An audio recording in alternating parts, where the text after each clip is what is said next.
on that and reaction to some of the big news stories of the week. But first, a heart-wrenching story of loss and addiction and the strength of one Alberta woman to speak without shame, bringing hope and compassion to others. Sylvan Lake entrepreneur Jody Prowse is a natural leader. The strength of her ideas and the clarity of her vision has made her company, Happy Hippo Bath, an incredible success. But the impact she's had in the business world is only the beginning. Jody is driven by a deeper purpose.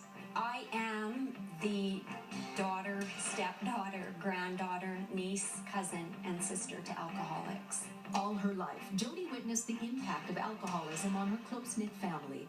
While on the surface, things seemed calm and happy, she saw some of those closest to her struggling with addiction, including, heartbreakingly, her brother Brett. With my brother specifically, it was 10 or 12 years of severe addiction. 2 years ago, my brother took his own life. And that is what propels me to try and tell our story. Now, Jody is a passionate advocate for addicts in recovery, using her voice to dispel the shame and stigma for those still struggling like her brother once did. Jody will be a keynote speaker at the upcoming Recovery Day event happening in Calgary this Sunday, September 13th, and we are very pleased to have her joining us in studio. Hello. Thank you very much for coming, Jody. Thank you. It's an honor to be here. It's an honor to have you. Why is it important for you to lend your voice to Recovery Day? You know, I am very blessed in so many ways, and I'm blessed that the world is changing. You see many different events. You see fundraisers and things for ALS. You see runs for cancer, for breast cancer. You hear about diabetes. Recovery and addiction is something that you don't see, and things are changing. There are over 20 cities participating this year in Canada for a Recovery and Addiction Day, and it will be this Sunday in Calgary, and I am so honored to be one of the speakers. And addiction, it can be just so private for people, and many people hide it, but yet you are shining quite a spotlight on this. You know, when I started writing my story, I always knew it was an important story to tell because I think it's a valuable lesson to everybody. I think that is one of the most important factors. Shame and stigma, the perception of how people look at you, that keeps people quiet and hiding, and it keeps our loved ones sick. And that is why it's so important to me to share my voice. This is all about celebrating recovery, but why is there a need to actually celebrate it? You know, again, it goes back to the world is changing. Even in the United States, there's a big Recovery Day going on October 4th at the Washington Monument. These people are survivors. They have been to hell, and they came back from that, and that is something to be celebrated. If somebody survives cancer and they fight and they get well, we look at that as admirable. Why is it different when it comes to addiction?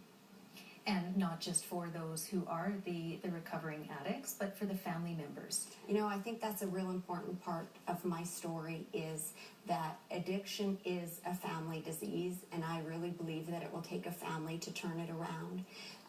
Families get broken. You know, everybody does not know what to do. I think as important as it is for those addicted to get help, it is just as important for the family members to get help.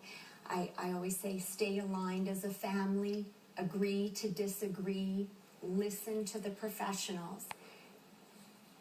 And the biggest piece of advice for me is do not follow your heartstrings.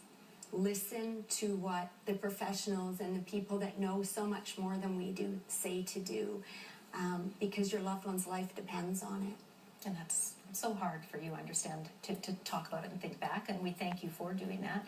Just to think back a little bit and to share with our viewers about how hard it was for you to take care of yourself. That is why I truly believe it's a gift to tell family members to go for help for themselves. We are all lost in a world we don't understand. Nobody sees this coming. Nobody knows what to do. Everybody thinks they're doing the right thing, and oftentimes that's where family systems break down. I did lose myself, and it started in 2000, and to 2006, I was heavily involved in desperately trying to save my brother. That's what we do. And finally, through therapy, I realized I too was doing some things wrong. So everybody needs help. And it makes sense that you would like to see treatment centers adopt family programs so that everybody is actively involved in recovery. And that's one of the wonderful things. In 2000, my brother went to 6 or 7 treatment centers. A couple of them did have family programs.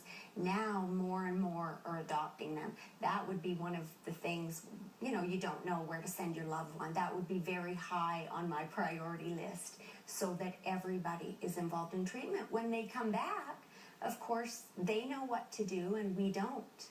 So it very much is important that we're all on the same page. And you have evolved so much through all of this and grown so much. And you must be thinking, if he could tell right now, what do you think he'd be thinking? He'd be proud, wouldn't he?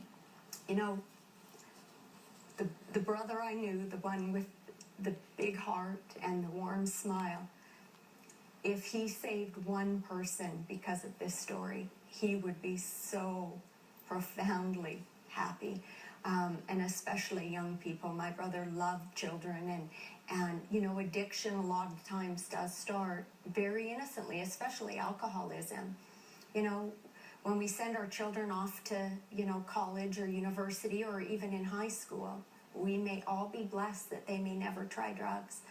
But the truth is, almost every single one of those children will try alcohol. And that is one of the reasons why I really wrote this story and started taking notes, is I didn't think anyone would ever believe this could happen from alcohol. And you certainly have a lot of people's attention. And then speaking again on Recovery Day, what would your main message be during that talk to your audience? Thank you.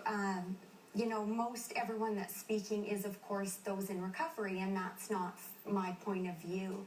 My biggest thing really is for the families, and for the families to get help for themselves and to really listen, and not to follow their heart.